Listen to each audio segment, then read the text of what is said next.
엄만 여기 나물게 넌 사르러 가. 27살 윤재현은 대학교 캠퍼스를 걷고 있었습니다.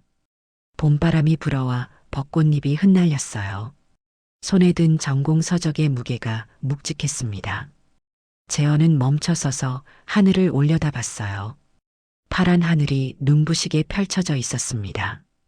2년 전 재현은 이 하늘 아래 서 있을 자격조차 없다고 생각했었죠.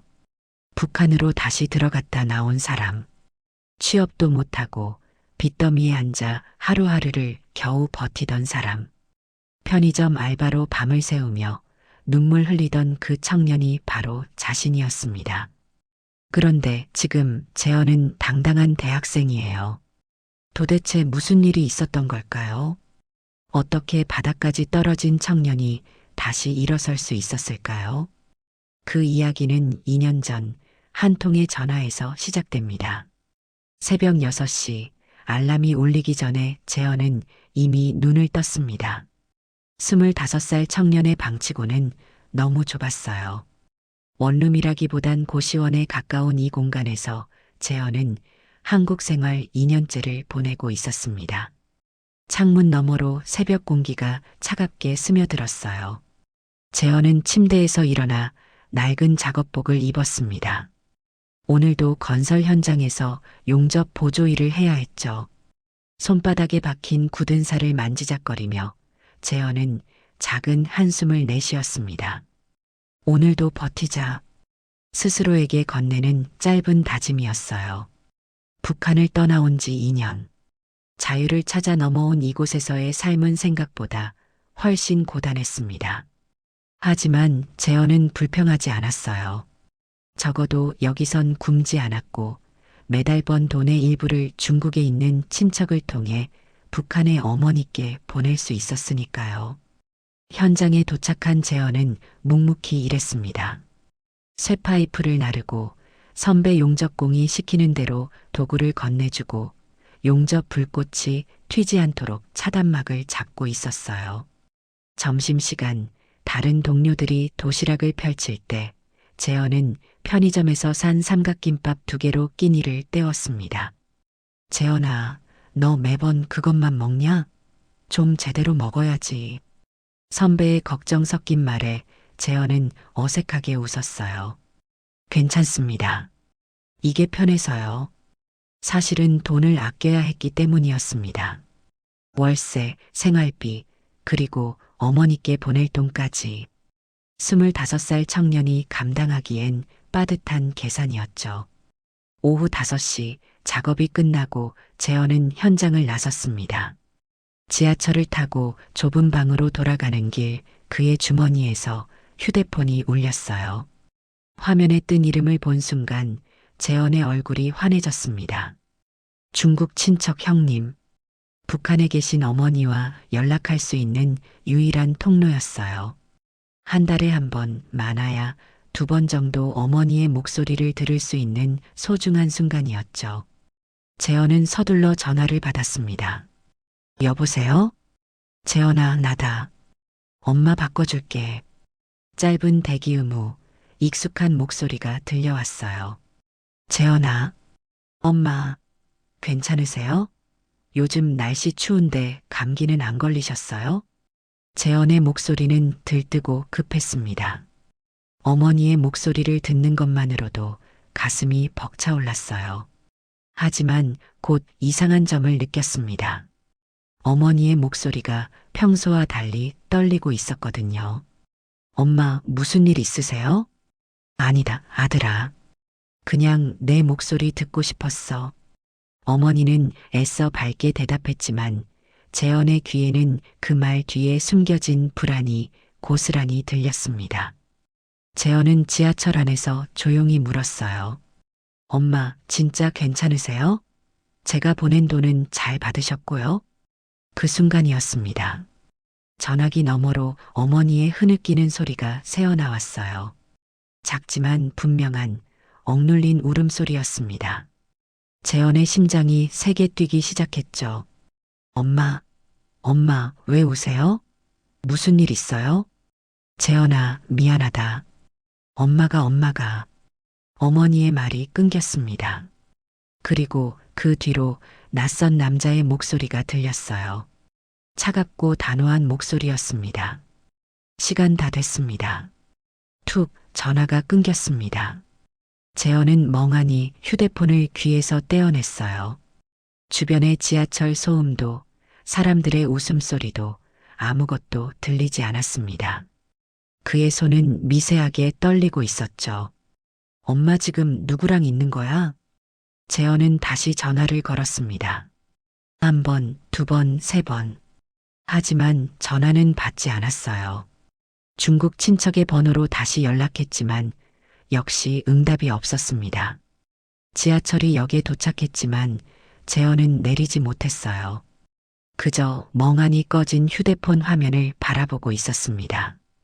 가슴속에서 불안이 검은 연기처럼 피어올랐죠. 무슨 일이 생긴 거야? 엄마한테 무슨 일이 생긴 거야? 재현의 눈가가 붉어졌습니다. 그는 떨리는 손으로 휴대폰을 꽉 쥐었어요. 그날 밤 재현은 방으로 돌아와서도 잠을 이루지 못했습니다. 어머니의 흐느낌과 낯선 남자의 차가운 목소리가 귓가에서 맴돌았죠. 무언가 잘못되고 있었습니다. 재현은 그걸 본능적으로 느끼고 있었어요. 그날 밤 이후로 사흘이 지났습니다. 재현은 중국 친척에게 수십 통의 전화를 걸었지만 번번이 실패했어요. 문자 메시지도 답이 없었습니다. 불안은 점점 커져만 갔죠. 현장에서 일하는 동안에도 재현의 머릿속엔 온통 어머니 생각뿐이었어요. 용접 불꽃이 튀는 소리도 선배가 부르는 목소리도 제대로 들리지 않았습니다. 실수로 도구를 떨어뜨리기도 했죠. 야, 윤재현, 정신 어디 팔았어? 선배의 호통에 재현은 황급히 고개를 숙였습니다. 죄송합니다. 요즘 너 이상하더라. 무슨 일 있냐? 재현은 대답하지 못했어요. 어떻게 설명해야 할지 몰랐습니다. 북한에 계신 어머니가 위험할지 모른다는 걸, 그 불안이 자신을 미치게 만들고 있다는 걸 누가 이해해 줄까요? 나흘째 되던 밤 11시, 재현이 좁은 방에서 천장을 바라보고 누워있을 때였습니다. 휴대폰이 울렸어요. 화면에 뜬 이름을 본 순간 재현은 벌떡 일어나 앉았습니다. 중국 친척 형님. 손이 떨렸습니다. 재현은 숨을 크게 들이마신 뒤 전화를 받았어요. 형님, 그동안 왜 연락이? 재현아. 친척의 목소리가 평소와 달리 무거웠습니다. 재현의 심장이 빠르게 뛰기 시작했죠. 형님, 무슨 일이에요? 우리 엄마는 괜찮으세요? 전화기 너머로 긴 한숨이 들려왔어요. 재현아, 너 앉아서 들어. 내가 수소문해 봤는데. 재현은 침대 끝에 걸터 앉았습니다. 온몸에 식은땀이 흘렀어요. 어머니가 지금 보이부 조사를 받고 계신다. 뭐라고요? 재현의 목소리가 떨렸습니다. 보이부. 북한에서 그 이름만 들어도 사람들이 움츠러드는 곳이었죠. 정치범을 조사하고 처벌하는 국가안전보위부 말입니다. 왜요? 엄마가 무슨 잘못을? 내가 한국에서 보낸 돈 때문이야. 친척의 말에 재현은 숨이 멎는 것 같았어요. 내가 보낸 돈요? 응. 누가 신고를 했는지 아니면 단속에 걸렸는지는 모르겠는데 어쨌든 어머니한테 한국 돈이 들어온 게 발각됐어. 그래서 지금 조사받고 계신 거야. 재현은 말을 잃었습니다. 머릿속이 하얘졌어요. 자신이 어머니를 살리려고 보낸 돈이 어머니를 위험에 빠뜨린 거였습니다. 형님, 그럼 우리 엄마 지금 어떻게 되는 거예요? 아직은 모르겠어. 하지만 재현아, 북에서 한국 돈 받은 게 걸리면 어떻게 되는지 너도 알잖아. 재현은 알고 있었습니다. 탈북자 가족이라는 이유만으로도 감시를 받는데 한국에서 돈까지 받았다면 최소 노동단련대, 심하면 정치범 수용소행이었죠. 재현의 두 손이 바들바들 떨렸습니다. 형님, 제가 어떻게 해야 돼요? 재현아, 너 절대 이상한 생각하지 마. 알았지? 북으로 들어간다든지 하는 생각 절대 하지 마. 하지만 재현의 머릿속엔 이미 그 생각뿐이었어요. 전화를 끊은 뒤 재현은 방바닥에 주저앉았습니다. 눈물이 주르륵 흘러내렸죠. 내 잘못이야. 다 내 잘못이야. 재현은 자신의 머리를 감싸쥐었습니다. 가슴이 찢어지는 것 같았어요. 어머니를 돕겠다고, 효도하겠다고 보낸 돈이 오히려 어머니를 위험에 빠뜨렸다는 사실이 견딜 수 없이 괴로웠습니다. 다음 날 재현은 일을 나가지 못했어요. 침대에 누워서 천장만 바라봤습니다.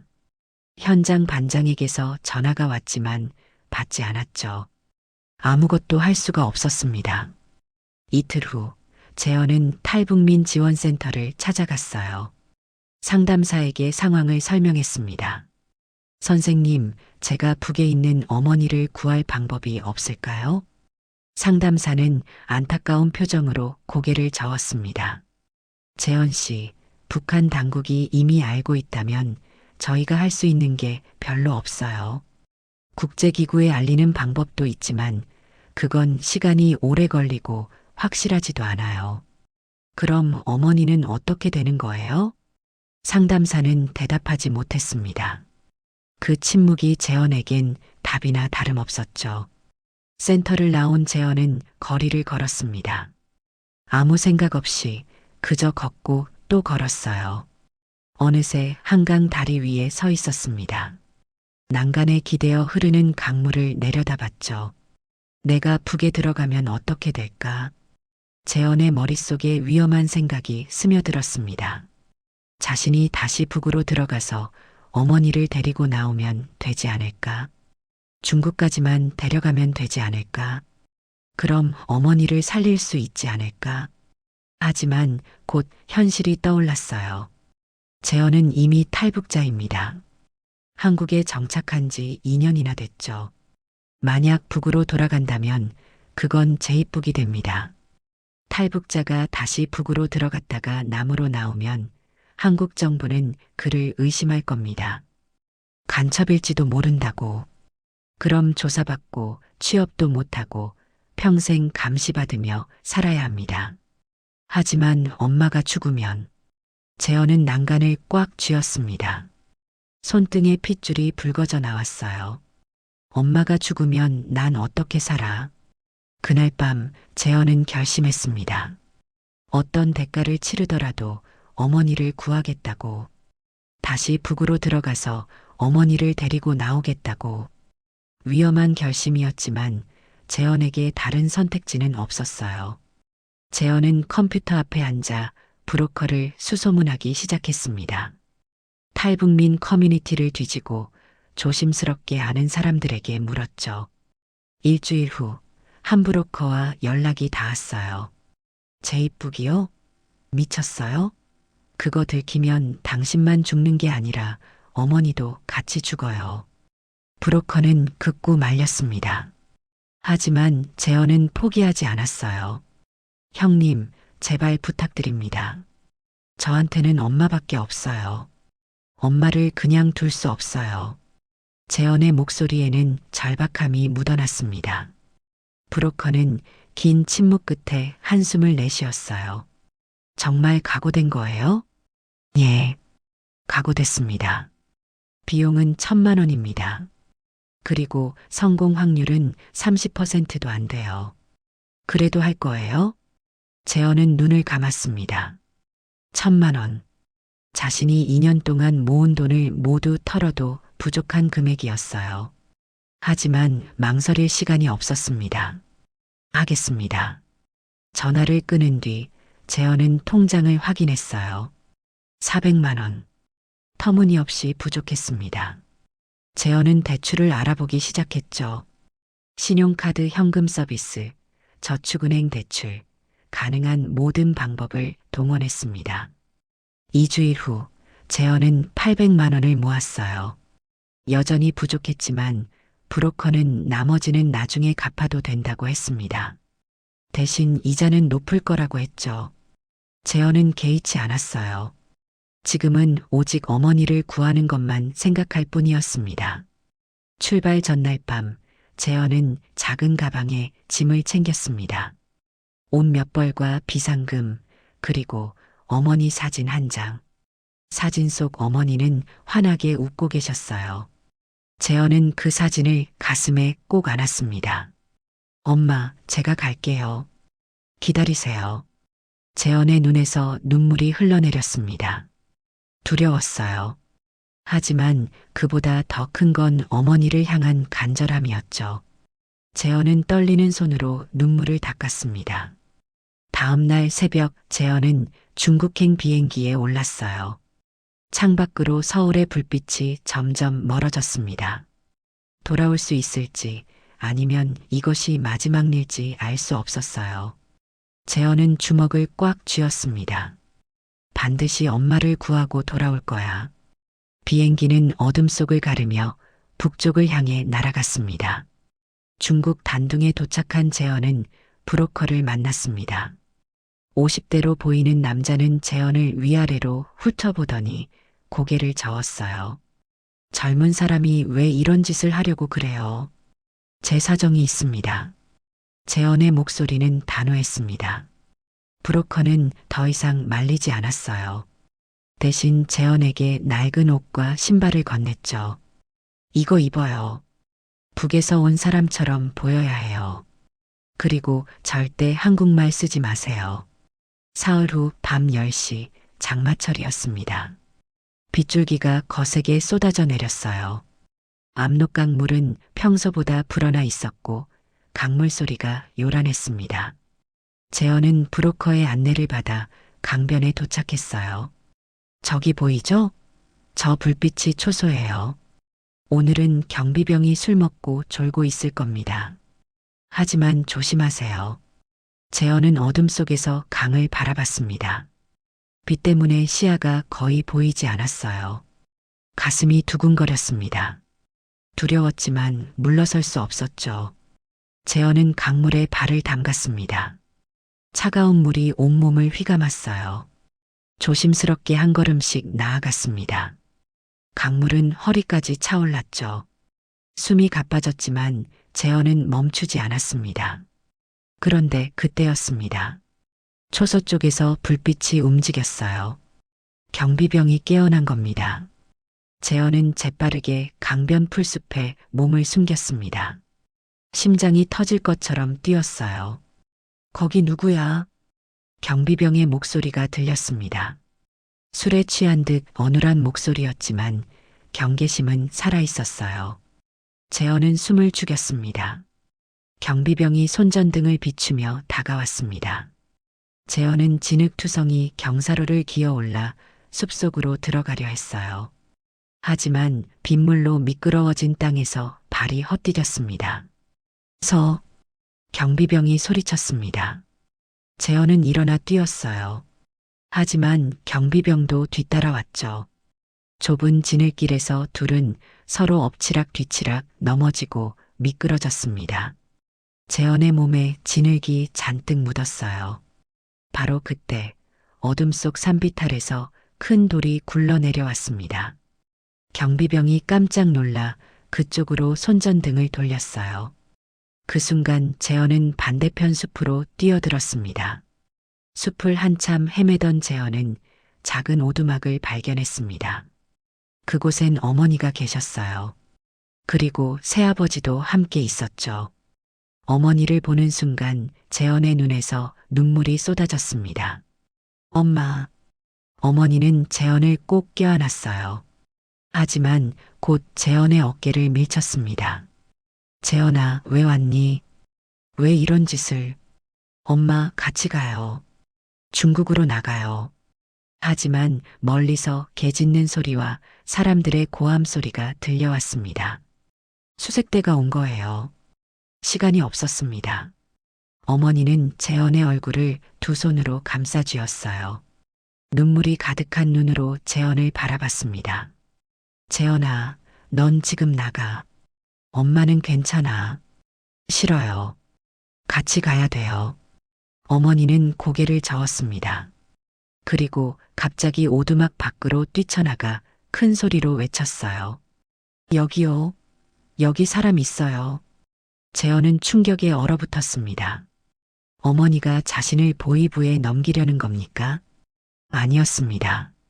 어머니는 보이부 요원들이 자신에게 집중하도록 시선을 끌고 있었어요. 새아버지가 재현의 팔을 잡아 끌었습니다. 빨리 가. 어머니 뜻을 헛되게 하지 마.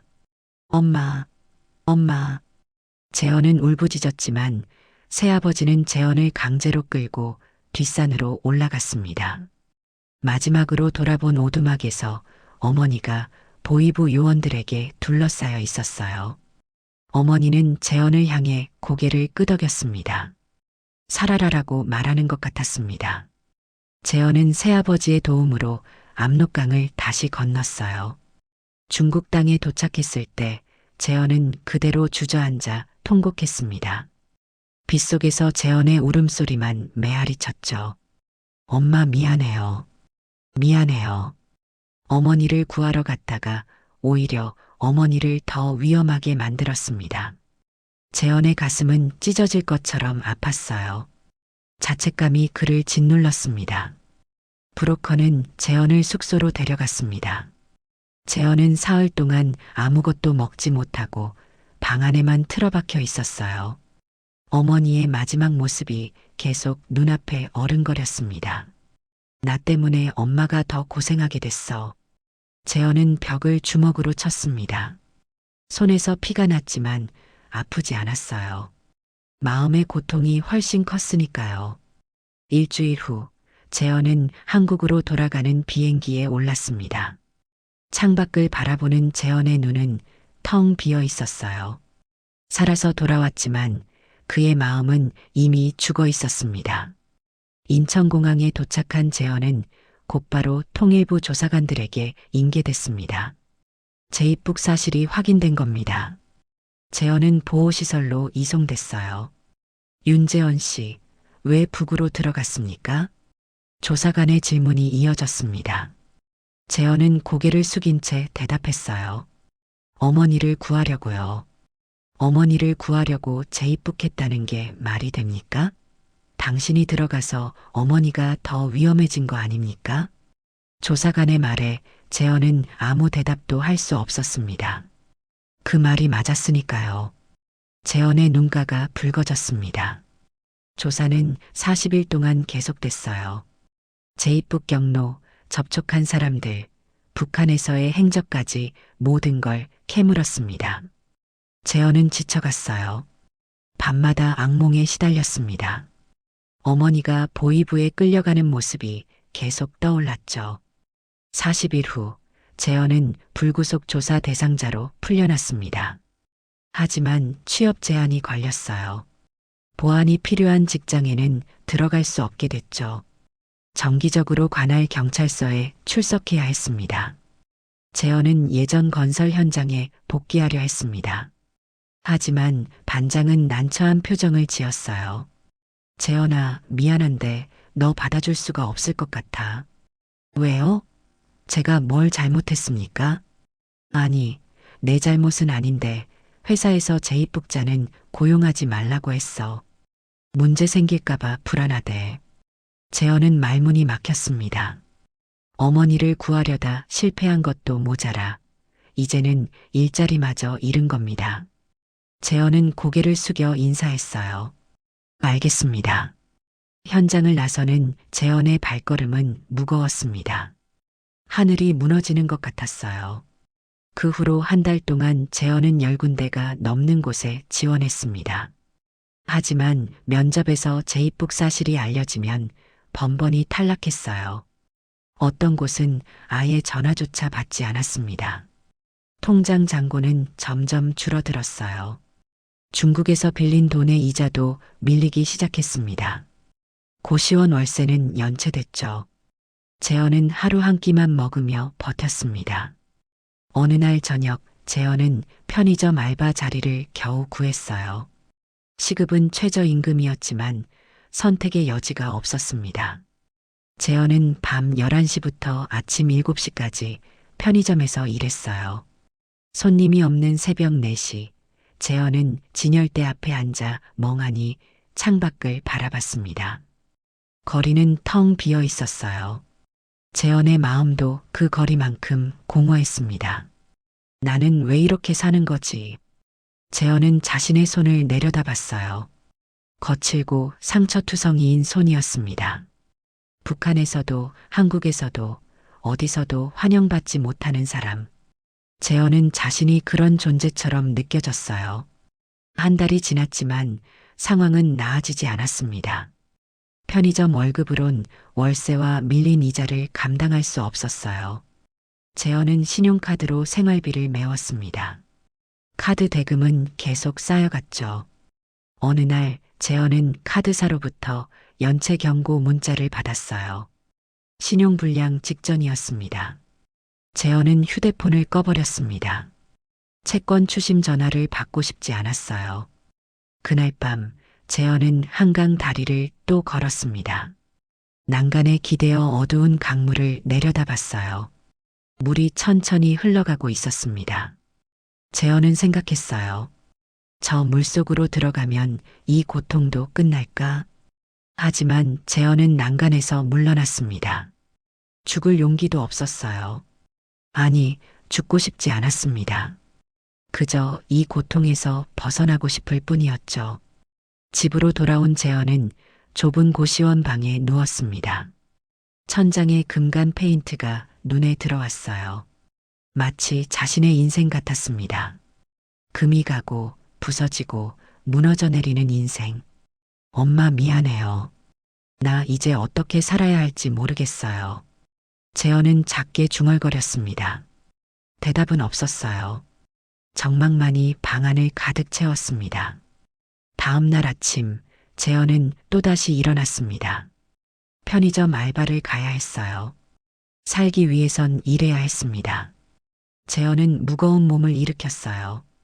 거울에 비친 자신의 얼굴이 낯설었습니다. 눈 밑엔 다크서클이 짙게 깔렸고 뺨은 푹 꺼져 있었어요. 25살 청년의 얼굴이 아니었습니다. 재현은 거울을 외면하고 밖으로 나갔어요. 차가운 아침 공기가 얼굴을 스쳤습니다. 재현은 고개를 떨구고 걸었습니다. 한 걸음, 또 한 걸음. 그렇게 오늘도 하루를 버텨내는 겁니다. 하지만 재현은 알지 못했어요.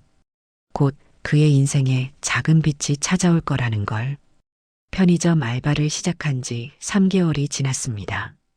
재현의 삶은 여전히 나아지지 않았어요. 카드 빚은 500만 원을 넘어섰고 고시원 월세도 2달째 밀렸습니다.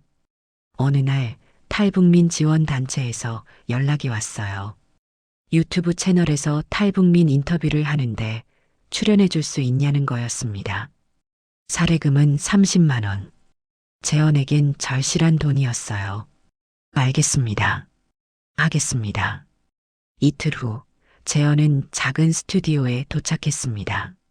진행자는 30대 중반으로 보이는 여성이었어요. 따뜻한 미소로 재현을 맞이했습니다. 재현 씨, 편하게 이야기해 주시면 돼요. 부담 갖지 마세요. 카메라가 돌아가기 시작했습니다. 처음엔 일상적인 질문이었어요. 북한에서의 생활, 탈북 과정, 한국 정착 이야기.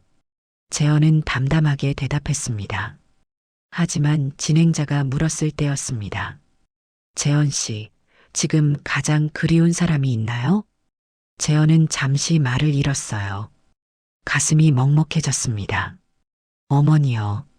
어머니는 지금 어디 계세요? 재현의 눈가가 붉어지기 시작했습니다. 목소리가 떨렸어요. 북에 계세요.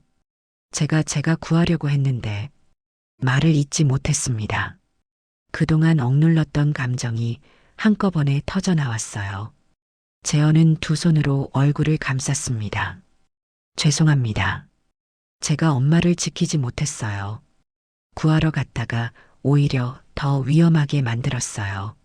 재현의 어깨가 떨렸습니다. 눈물이 손가락 사이로 흘러내렸어요. 진행자도 눈시울을 붉혔습니다. 괜찮아요, 재현 씨. 천천히 말씀하세요. 재현은 한참을 울었습니다. 카메라 앞에서 자신의 모든 이야기를 쏟아냈어요. 제입북 이야기, 어머니의 희생, 그리고 지금의 힘든 현실까지 모든 걸 솔직하게 말했습니다. 촬영이 끝나고 재현은 고개를 숙였어요. 죄송합니다. 너무 많이 운 것 같네요. 아니에요. 진솔한 이야기 들려주셔서 감사해요. 일주일 후 그 영상이 유튜브에 올라왔습니다. 재현은 영상을 보지 않았어요. 자신의 모습을 다시 보고 싶지 않았습니다. 하지만 영상은 생각보다 많은 사람들에게 퍼져나갔어요. 조회수가 10만을 넘었고 댓글엔 응원의 메시지가 가득했습니다. 재현은 그 사실을 알지 못했죠. 그로부터 사흘 후 재현의 휴대폰에 낯선 번호로 전화가 왔습니다. 처음엔 채권 추심 전화인 줄 알고 받지 않았어요. 하지만 전화는 계속 걸려왔습니다. 재현은 결국 전화를 받았어요. 여보세요. 윤재현 씨 맞습니까? 나이 든 남자의 목소리였습니다. 차분하고 온화한 목소리였어요. 네, 그런데요. 저는 박명재라고 합니다. 자네 유튜브 영상을 봤네. 재현은 당황했습니다. 유튜브 영상을 보고 전화했다니 무슨 일일까요? 저기 무슨 일로 연락하신 건가요? 자네를 만나고 싶네. 내일 시간 괜찮은가? 재현은 의심스러웠어요. 하지만 거절할 이유도 없었습니다. 알겠습니다. 다음 날 오후 2시, 재현은 약속 장소인 조용한 카페에 도착했습니다. 구석자리에 70대 초반으로 보이는 남자가 앉아 있었어요. 백발의 안경을 쓴 단정한 모습이었습니다. 재현 씨, 이쪽입니다. 남자가 손을 들어 재현을 불렀습니다. 재현은 조심스럽게 다가가 앉았어요. 저는 박명재입니다. 교사 생활을 40년 했네. 지금은 은퇴했고요. 명재는 따뜻한 미소를 지었습니다. 재현은 어색하게 고개를 숙였어요. 안녕하십니까? 자네 영상을 보고 가만히 있을 수가 없더군. 젊은 사람이 너무 힘들어하는 모습이 마음 아팠네. 재현은 고개를 들지 못했습니다. 부끄러웠어요. 자네 공부해 볼 생각 없나? 공부요? 재현은 고개를 들었습니다. 명재는 진지한 표정으로 재현을 바라봤어요. 그래. 배움이 자네를 살릴 걸세. 내가 도와주겠네. 저기 저를 왜 도와주시려는 겁니까? 재현은 이해할 수 없었습니다. 명재는 잠시 창밖을 바라봤어요. 나는 평생 학생들을 가르쳤네. 학생들이 성장하는 모습을 보는 게 내 기쁨이었지. 은퇴한 지금도 그건 마찬가지야. 자네한테서 가능성을 봤네. 하지만 저는 공부머리도 없고 돈도 없습니다. 등록금 절반은 내가 지원하겠네. 나머지는 자네가 벌면서 내야 해. 그래야 자네가 더 열심히 할 테니까. 재현은 눈을 크게 떴습니다. 이런 제안을 받을 줄 몰랐어요. 가슴이 두근거렸습니다. 정말입니까? 그래. 대신 조건이 있네. 절대 포기하지 말 것. 힘들어도 끝까지 해낼 것. 명재는 재현의 눈을 똑바로 바라봤습니다. 재현은 천천히 고개를 끄덕였어요. 약속하겠습니다. 그날 재현의 인생에 작은 빛이 들어왔습니다. 명재의 도움으로 재현은 뜨임교실이라는 성인 학습센터에 등록했습니다. 중학교 검정고시부터 준비하기로 했어요. 일주일에 3번, 저녁 7시부터 9시까지 수업이 있었습니다. 첫 수업날, 재현은 교실 맨 뒷자리에 앉았어요. 다른 학생들도 모두 성인이었습니다. 30대도 있었고 40대도 있었죠. 재현은 조금 안심했습니다. 선생님이 국어 교재를 펼쳤어요. 오늘은 맞춤법부터 시작하겠습니다. 재현은 연필을 꺼내 노트를 펼쳤습니다. 하지만 선생님이 칠판에 쓰는 내용을 따라가기 어려웠어요. 북한과 남한의 맞춤법이 달랐고 단어도 많이 달랐습니다. 웬 같은 것들이 재현에겐 너무 복잡했어요. 재현은 이마에 땀이 맺혔습니다. 수학은 더 힘들었어요. 분수와 소수 계산도 헷갈렸습니다. 재현은 문제를 풀다가 자꾸 틀렸어요. 옆 사람은 술술 풀어가는데 재현만 뒤처지는 것 같았습니다. 수업이 끝나고 재현은 한숨을 내쉬었어요. 선생님, 질문 있습니다. 재현은 수업 후 선생님께 다가갔습니다. 이해가 안 되는 부분을 물었어요. 선생님은 친절하게 다시 설명해 줬습니다.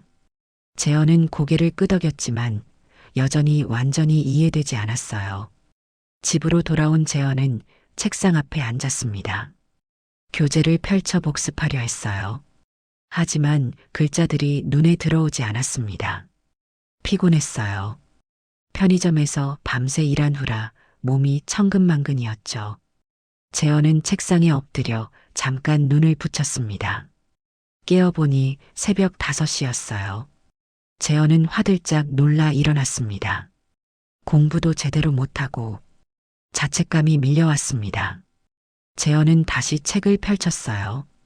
하지만 집중이 안 됐습니다. 3개월이 지났습니다. 재현은 여전히 공부에 적응하지 못했어요. 모의고사를 봤을 때 점수는 절반도 안 나왔습니다. 재현은 좌절했죠. 나는 정말 공부할 머리가 없는 건가? 그날 밤 재현은 문제집을 덮으며 중얼거렸습니다. 눈가가 뜨거워졌어요. 바로 그때 중국 친척에게서 급한 전화가 왔습니다. 재현아, 어머니가 쓰러지셨어. 뭐라고요? 재현의 얼굴이 하얘졌습니다. 손에서 연필이 떨어졌어요. 몸을 떨면서 쓰러지셨대. 심하게 아프신 것 같아. 병원에 가셔야 할 것 같은데. 제가 어떻게 해야 돼요? 재현의 목소리가 떨렸습니다. 친척은 한숨을 쉬었어요. 중국으로 모셔올 수 있으면 모셔와야 할 것 같아. 하지만 돈이 많이 들 거야. 전화를 끄는 재현은 주저앉았습니다. 어머니가 위험하다니. 재현의 머릿속이 하얘졌어요. 사흘 후 재현은 브로커를 통해 어머니를 중국으로 모셔왔습니다. 비용은 800만 원. 재현은 또다시 대출을 받았어요. 이미 진 빚에 빚을 더하는 겁니다. 중국 병원에서 일주일 동안 치료를 받은 어머니는 한국으로 올 수 있었습니다. 재현은 공항에서 어머니를 맞았어요. 휠체어에 앉은 어머니는 너무 야위어 있었습니다. 엄마. 재현은 어머니를 끌어안았습니다. 어머니의 몸은 앙상했어요. 뼈만 남은 것 같았습니다. 재현의 눈에서 눈물이 쏟아졌죠. 재현아, 미안하구나. 어머니의 목소리는 떨리고 작았습니다. 재현은 고개를 저었어요. 아니에요. 제가 미안해요. 어머니를 작은 원룸에 모셨습니다. 고시원에선 함께 살 수 없었거든요. 재현은 원룸 보증금과 월세를 마련하느라 또 빚을 냈습니다. 이제 빚은 2천만 원을 넘어섰어요. 어머니는 병원 치료가 필요했습니다. 하지만 치료비도 만만치 않았어요. 재현은 낮에는 일하고 저녁엔 공부하고 밤엔 어머니를 돌봐야 했습니다. 잠은 하루에 4시간도 못 잤어요. 재현의 몸은 점점 망가져 갔습니다. 수업 시간에 졸기도 했죠. 어느 날 명재가 재현을 불렀습니다. 재현 씨, 자네 요즘 너무 힘들어 보이네. 재현은 고개를 숙였습니다. 대답할 힘도 없었어요. 엄마 병원비 때문에 일을 더 해야 해서요. 공부는 어떻게 되고 있나? 재현은 입술을 깨물었습니다. 솔직히 말해야 했어요. 잘 안 되고 있습니다. 저는 역시 공부를 할 수 없는 것 같습니다. 명재는 재현의 어깨에 손을 얹었습니다. 재현 씨, 포기하지 말게. 힘들 때일수록 버텨야 해. 하지만 재현은 이미 한계에 다다라 있었어요. 몸도 마음도 지쳐 있었습니다. 재현은 눈물을 참으며 고개를 끄덕였지만 속으론 생각했어요. 나는 정말로 이걸 해낼 수 있을까? 어머니를 모셔온 지 2주일이 지났습니다. 몸의 떨림은 계속됐어요. 손을 제대로 쓸 수 없을 정도였습니다. 밥을 먹을 때도 숟가락을 떨어뜨리곤 했죠. 재현은 어머니를 대학병원으로 모셨습니다. 정밀 검사가 필요하다고 했어요. 신경과 의사는 어머니를 세심하게 진찰했습니다. MRI와 CT 촬영을 했어요. 혈액 검사도 여러 차례 받았습니다. 일주일 후, 재현은 어머니와 함께 진료실에 앉았어요. 의사는 검사 결과지를 보며 심각한 표정을 지었습니다. 보호자분과 단둘이 이야기할 수 있을까요? 재현은 고개를 저었습니다. 아니요. 어머니 앞에서 말씀해 주세요. 의사는 잠시 망설이다가 입을 열었어요. 환자분의 떨림 증상은 신경계 손상 때문입니다. 검사 결과 과거에 심한 외상을 입으신 흔적이 있습니다. 외상이요? 재현은 의사를 바라봤습니다. 의사는 천천히 말을 이었어요. 척추와 목 부분에 오래된 골절 흔적이 있고 신경 손상도 보입니다. 아마도 구타나 고문으로 인한 것으로 추정됩니다. 재현은 숨이 멎는 것 같았어요. 고문. 그 단어가 머릿속에서 맴돌았습니다. 그리고 손과 발의 신경 반응을 보면 전기 자극에 의한 손상 가능성이 높습니다.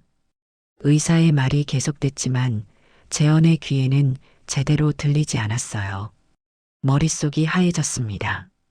어머니가 재현의 손을 꽉 잡았습니다. 떨리는 손이었어요. 재현아, 괜찮다. 하지만 괜찮을 리 없었습니다. 재현은 어머니를 바라봤어요.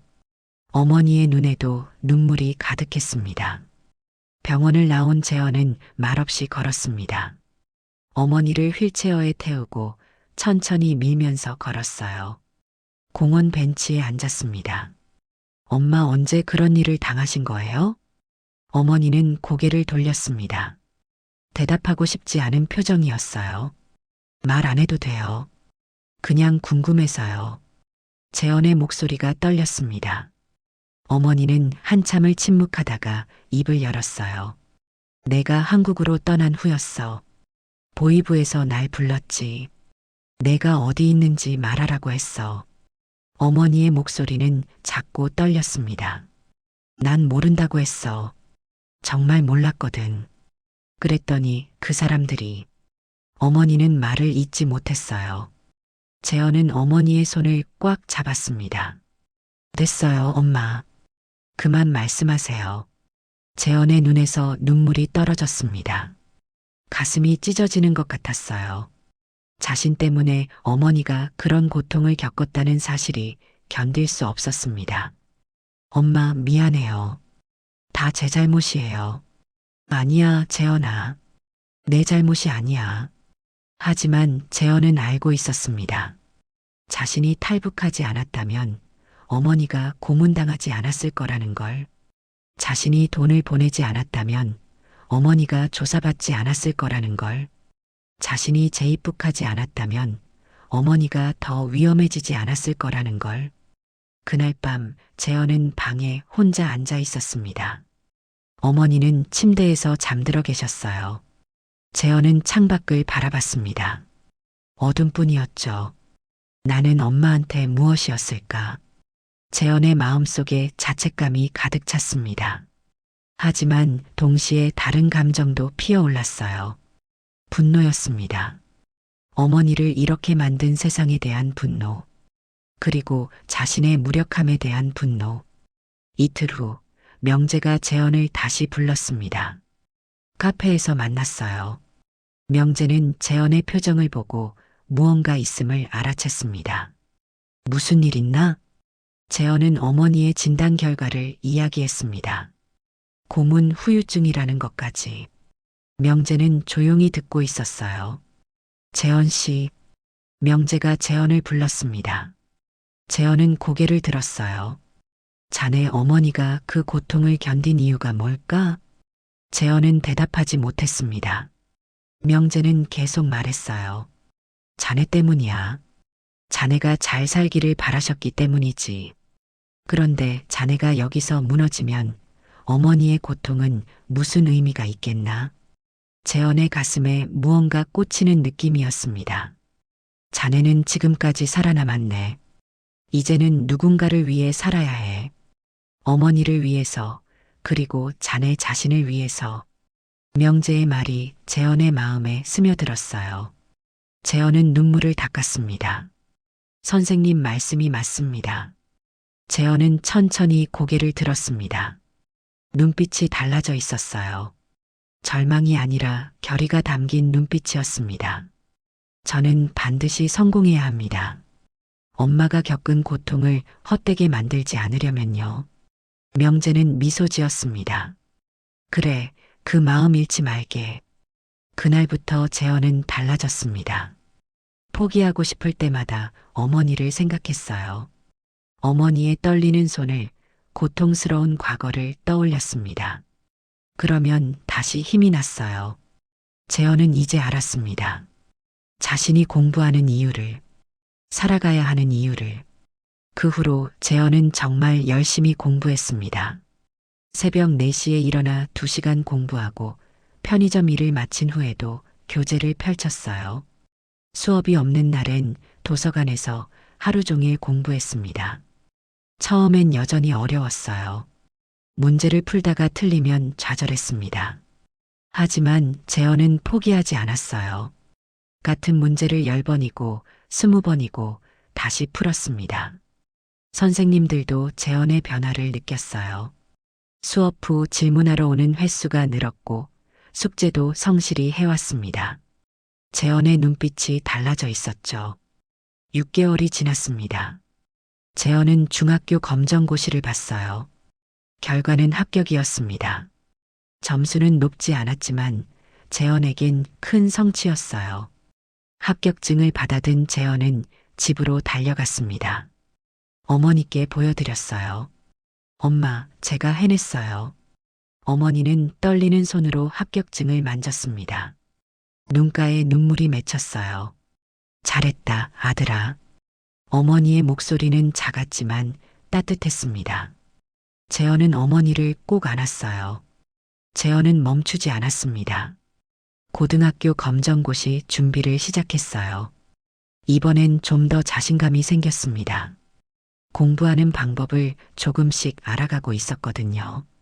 1년이 지났습니다. 재현은 고등학교 검정고시에도 합격했어요. 이번엔 점수도 많이 올랐습니다. 재현은 기뻤죠.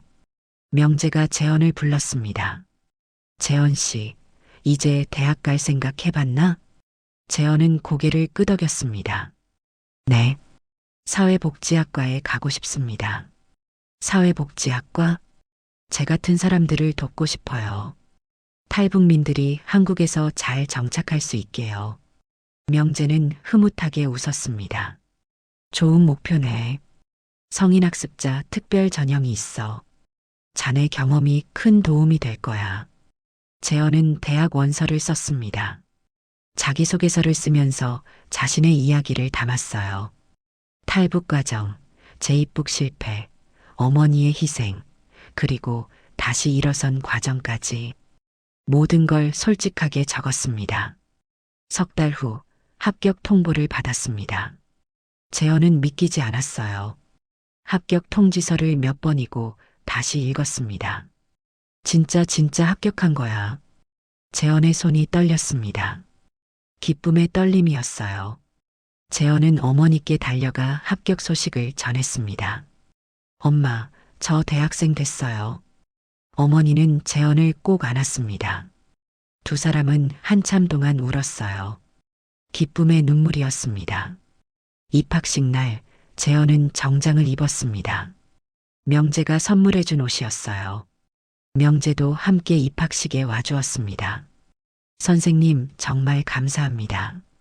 재현은 고개를 깊이 숙였습니다. 명재는 재현의 어깨를 두드렸어요. 자네가 해낸 거야. 나는 그냥 옆에 있었을 뿐이네. 아니에요. 선생님 없었으면 전 여기 없었을 거예요. 명재는 재현을 바라보며 말했습니다. 이제부터가 진짜 공부네. 힘들겠지만 자네라면 해낼 수 있어. 재현은 고개를 끄덕였습니다. 자신감이 생겼어요. 입학식을 마치고 재현은 캠퍼스를 걸었습니다. 봄바람이 불어왔어요. 벚꽃이 흩날렸습니다. 재현은 하늘을 올려다봤어요.